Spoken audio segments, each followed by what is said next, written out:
Halo dulur, jumpa lagi sama Mbukai Brewok. Lama nggak update video, minta maaf ya. Ini lagi bikin workshop. Di rumah sudah nggak cukup, jadi terpaksa saya harus bikin workshop. Sekarang sebelum curhat saya mulai, saya ajak keliling ke workshop dulu. Saya kasih pemandangan workshop saya yang sederhana. Tapi sebelum kita mulai jalan, tekan dulu subscribe. Minta tolong, walaupun saya jelek, subscribe-nya dipencet. Ya, pencet dulu. Oke, sekarang kita jalan. Lah, ini penampakan depannya. Sederhana.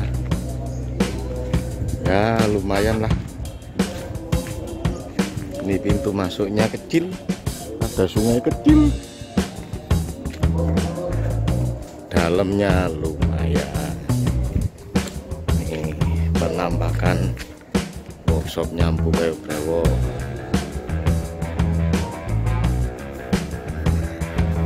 Ini untuk meja geraji sama beberapa alat ada masih di tempat proyek ya, belum selesai. Kemarin pasang lemari, mungkin kalau ada sudah saya bawa pulang kelihatan agak penuh.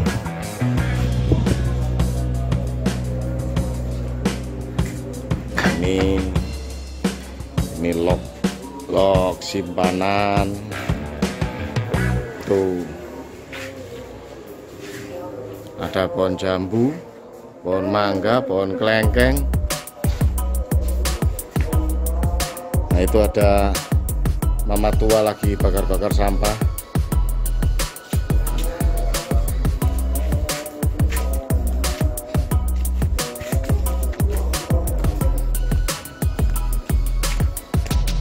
Ya lumayan lah, bisa buat kerja.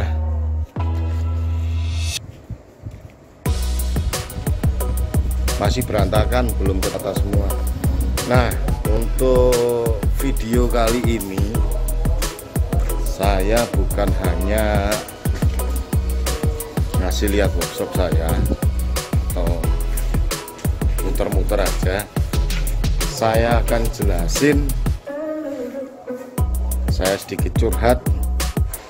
Siapa sih Mbukai Brewok? Apa sih Mbukai Brewok? Solid and fine woodworking. Gimana cara kerjanya? Seperti apa? Jadi tetap ikuti video ini. Jangan lupa sekali lagi tekan tombol subscribe. Sekali lagi tekan tombol subscribe. Lumayan buat Anda. Oke, lanjut.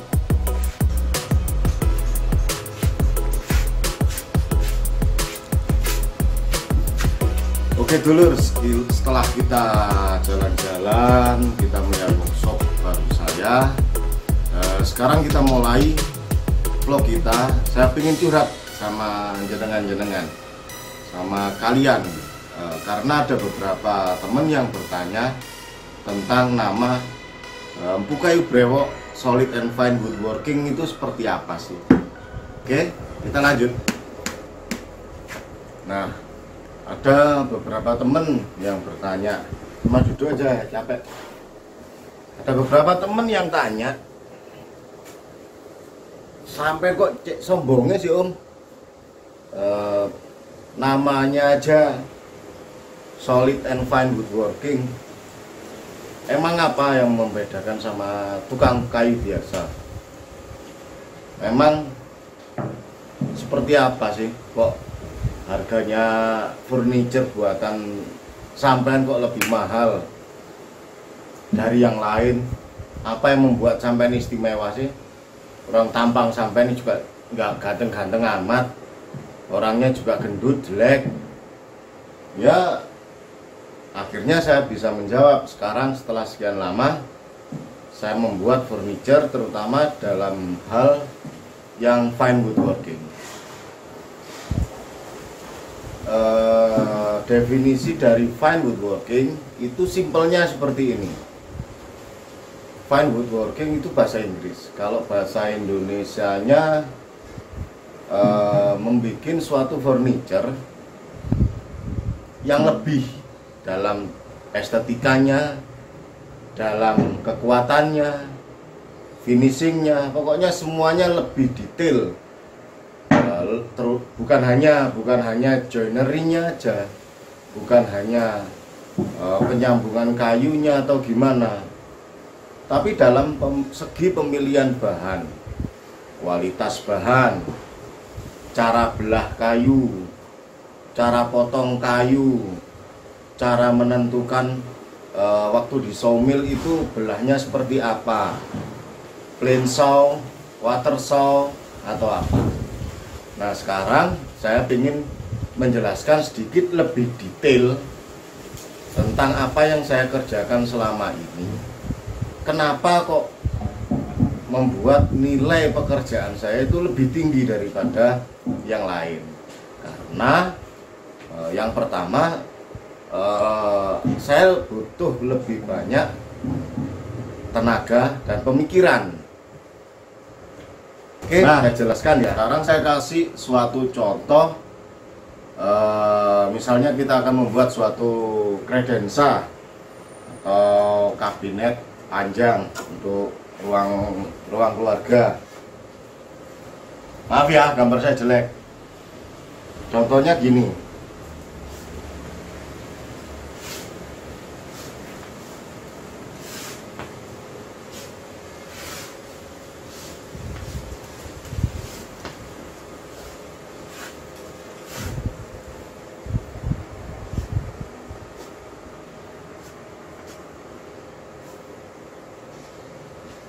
Ini kita akan ada proyek seperti ini misalnya.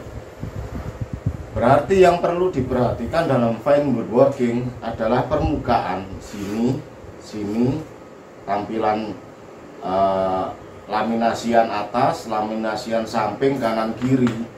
Biasanya kalau dalam fine woodworking itu saya pilih dalam satu log yang panjangnya misalnya ini tingginya misalnya 50, tingginya, panjangnya anggap aja 150, ini 50. Berarti saya beli bahannya itu 50 ditambah 150 ditambah 50, jadi ketemu 2 meter atau 200 cm. Kenapa saya beli bahannya sepanjang itu? Karena saat saya laminasi saya atur, dan untuk membuat joinnya itu saya atur seratnya. Ini bagian bawah kayu atau tonggak kayu itu naik ke samping ke bawah, jadi seratnya nyambung. Itu yang pertama. Nah, untuk yang kedua, itu bagian ini dan samping sini depan itu saya akan menggunakan papan yang plain saw. Nanti saya jelaskan plain saw itu seperti apa, quarter saw itu seperti apa. Sedangkan untuk struktur kaki ini kan ada gini lagi, terus ini kaki. Itu saya menggunakan bahan quarter saw. Kenapa saya memilih plain saw untuk di muka atau tampilan, dan quarter saw di balok strukturnya? Ini akan saya jelaskan. Nah, sekarang perbedaannya untuk plain saw sama quarter saw. Untuk tapan quarter saw itu biasanya serat lurus seperti ini. Penampilan end grain-nya itu seperti ini.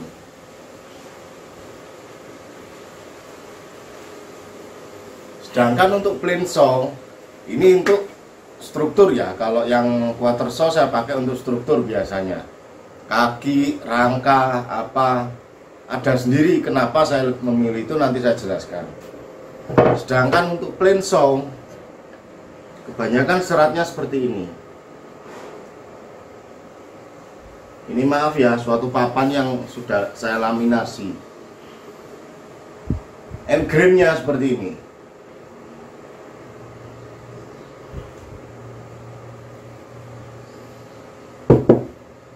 Nah, sekarang saya jelaskan kenapa saya lebih memilih ke plain saw dan quarter saw.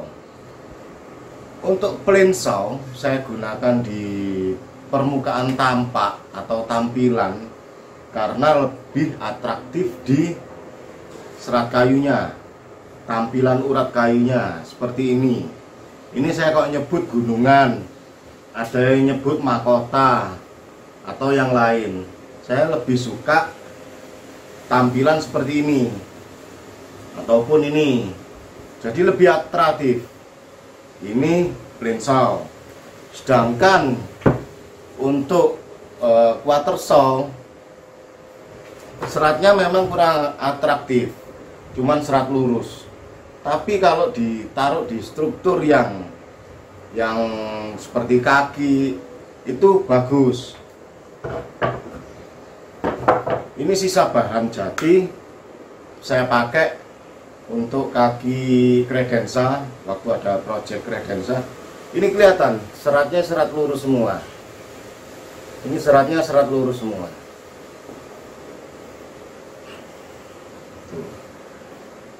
Kenapa? Nah, sekarang kenapa saya lebih memilih quarter saw di struktur? Nomor satu, kalau saya pakai quarter saw di struktur itu jauh lebih kuat dengan plain saw. Nomor dua, tidak gampang melengkung atau mulet. Ini saya punya satu contoh plain saw yang sudah terekspos matahari hujan, melengkungnya luar biasa. Ini bisa dilihat arah seratnya dari end grain. Nah, seperti ini.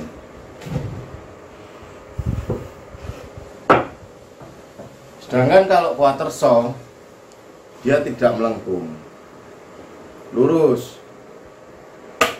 Bagus untuk struktur. Cara menggunakannya di struktur juga beda-beda, tergantung dari pembebanannya. Seandainya ini saya potong, saya jadikan balok kecil-kecil ya, papan ini, motongnya saya motong seperti ini. Jadi, seandainya ini balok seperti ini seandainya seratnya tidur gini, berarti pembebanannya jangan di posisi ini. Kalau digunakan struktur, pembebanannya di sini, sedangkan arah seratnya seperti ini nggak akan kuat. Ini bisa crack, bisa patah.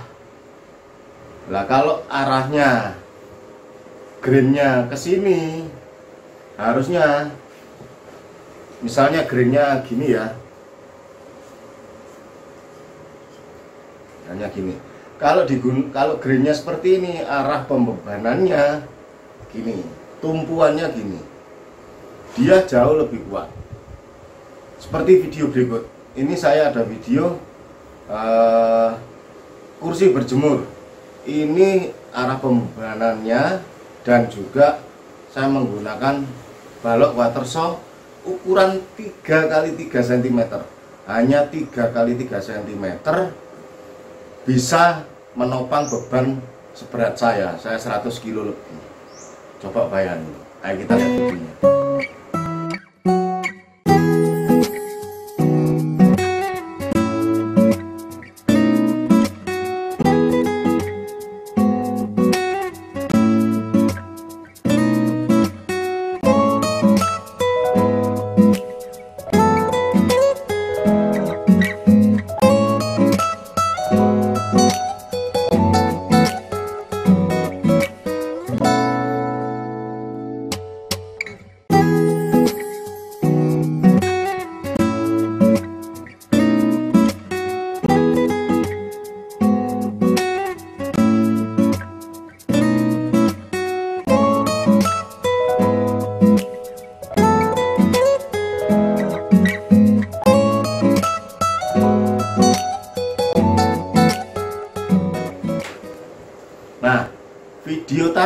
itu adalah penggunaan yang tepat dalam struktur arah serat kayunya.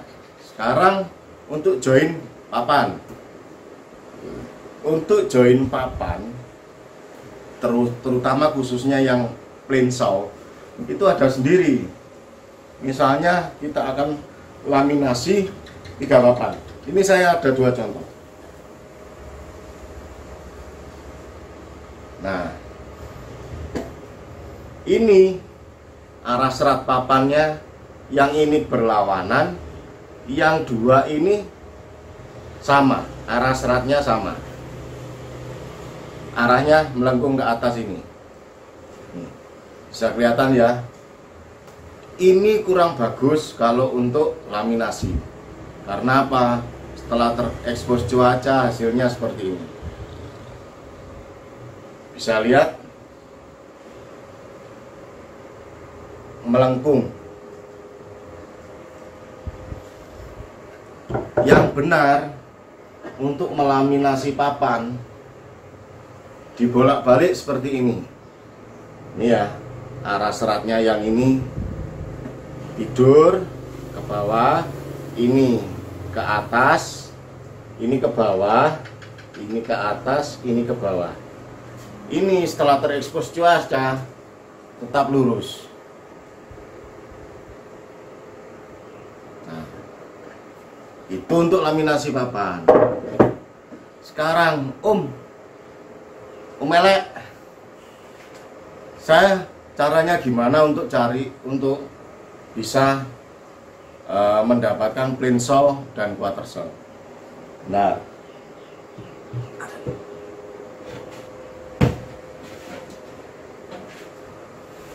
nggak punya papan tulis. Contohnya ini, anggap aja, walaupun tidak sempurna, anggap aja ini lock dan ini seratnya.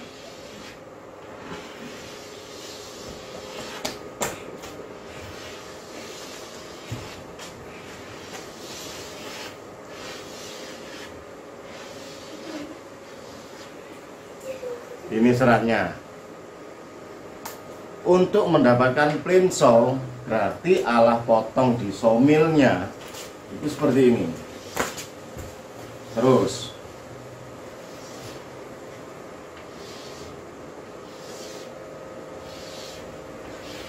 sampai habis. Itu caranya kalau plain saw. Sedangkan kalau quarter saw, ini contohnya lock ya, itu dibelah 4 dulu. Setelah dibelah 4, ketemunya seperti ini.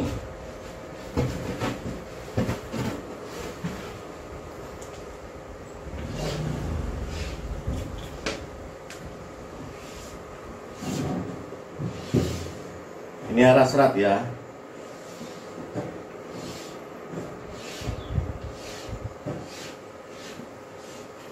Setelah ketemu seperti ini, baru belahnya gantian.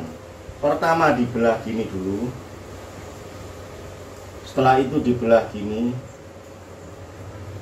dibelah gini lagi, dibelah gini lagi, belah gini lagi, sampai habis. Nah, ini dari garis ini aja. Nah, ini dari garis ini aja kita bisa menyaksikan ini garisnya lurus, ini garisnya lurus, ini garisnya lurus, ini lurus, ini yang di akhir-akhir mulai terlihat sedikit.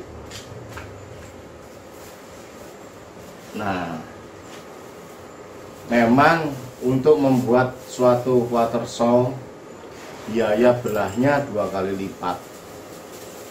Saya biasanya kalau belah lock A3 ya, diameter 30, per kubiknya itu biasanya 300 sampai 350 ribu. Itu kalau plain saw.